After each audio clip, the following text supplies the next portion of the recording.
پاکستان نے بھارتی وزیر خارجہ کے اشتعال انگیز اور بے بنیاد بیان کو مسترد کر دیا۔ ترجمان دفتر خارجہ نے کہا، بھارتی بیان غیر ذمہ دارانہ اور حقائق کے منافی ہے۔ پاکستان ذمہ دار ریاست ہے، تمام ادارے قومی سلامتی کے ضامن ہیں۔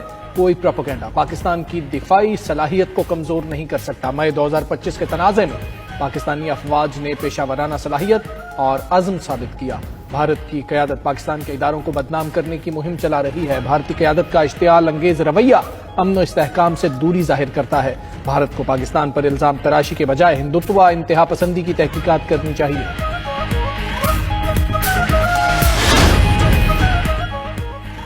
پاک فوج کی ساکھ اور ریاستی اداروں پر ملک دشمن بیانیے کے خلاف D G I S P R کا غیر متزلزل موقف سامنے آ گیا۔ D G I S P R کا کہنا ہے ایک شخص مسلسل ریاستی اداروں کے خلاف اشتعال انگیز بیانیاں بنا کر دشمن قوتوں کے مفاد میں پروپیگنڈا چلا رہا ہے۔ اس کی گفتگو میں فرسٹریشن، اشتعال اور ذاتی نفرت واضح ہے، جو اس کے ذہنی رویے اور غیر ذمہ دارانہ سیاست کو ظاہر کرتی ہے۔ اس شخص کے بیانیے کا مرکز فوج کی قیادت کو متنازع بنانا اور ریاستی ڈھانچے میں درار ڈالنا ہے۔ اس کے پاس ایک صوبے کی حکومت ہے، مگر اپنی گورننس اور کارکردگی پر بات کرنے کی بجائے فوج پر مستقل حملے کرنا اس کی سیاسی حکمت عملی بن چکی ہے۔ جھوٹ اور منافقت تحریک انتشار کا وتیرہ بن چکا۔ 9 مئی سے بڑا کوئی جرم نہیں ہو سکتا۔ وزیر اطلاع عطا تارڑ کا کہنا ہے، D G I S P R نے درست کہا، یہ انتشاری روز فوج اور عوام کے درمیان دراڑ ڈالنے کی کوشش کرتے ہیں۔ مارکہ حق میں جیتنے والی فوج کو بدنام کر کے دشمن کے بیانیے کو فروغ دے رہے ہیں۔ شخصیت پرستی اور سیاسی مفاد کی خاطر یہ ملک کو تباہ کرنا چاہتے ہیں۔ وزیر برائے ریلوے حنیف عباسی نے کہا، بانی پی ٹی آئی سے جیل برداشت نہیں ہو رہی، انتشار پھیلا کر ملک کی سلامتی کو داؤ پر لگا رہے ہیں۔ افواج پاکستان کے خلاف سازشیں ناقابل قبول ہیں، پی ٹی آئی کے بیانیے کو کامیاب نہیں ہونے دیں گے۔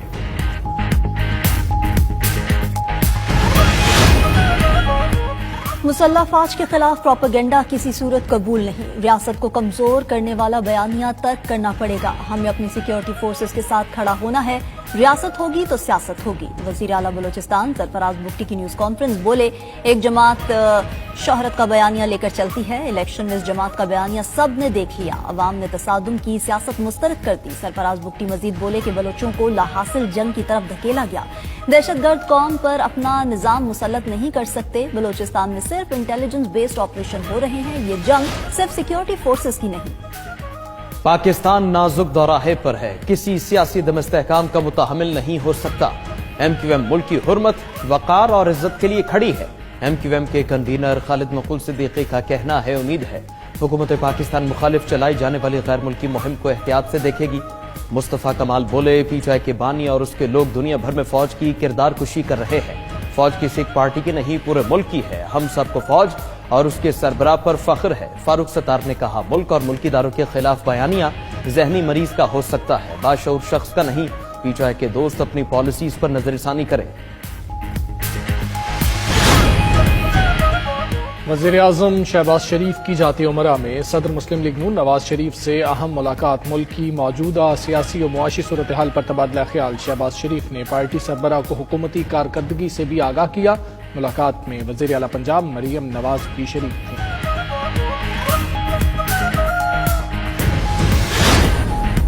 پاکستان کے لیے 1 ارب 20 کروڑ ڈالر کی قسط کی منظوری کا امکان۔ I M F executive board کا اجلاس کل ہوگا۔ پاکستان کو آئی ایم ایف قرض پروگرام کے تحت 1 ارب ڈالر ملیں گے۔ کلائمیٹ فائنینسنگ کی مد میں پاکستان کو 20 کروڑ ڈالر جاری کیے جائیں گے۔ پاکستان اور آئی ایم ایف کے درمیان 14 اکتوبر کو اسٹاف لیول معاہدہ ہوا تھا۔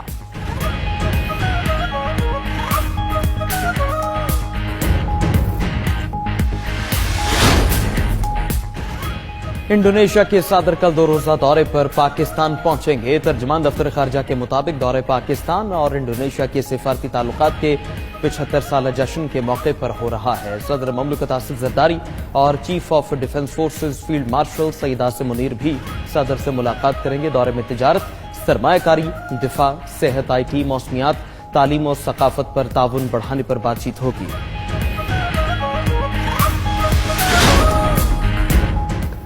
وزیر داخلہ محسن نقوی کا برطانیہ کا دورہ۔ برطانوی حکام سے ملاقاتیں کریں گے۔ شہزاد اکبر اور عادل راجہ کی حوالگی کا معاملہ زیر غور آئے گا۔ وزیر داخلہ برطانوی ہائی کمشنر کے سامنے معاملہ پہلے ہی اٹھا چکے۔ Mohsin Naqvi P S L 11 کی لانچنگ تقریب میں بھی شرکت کریں گے۔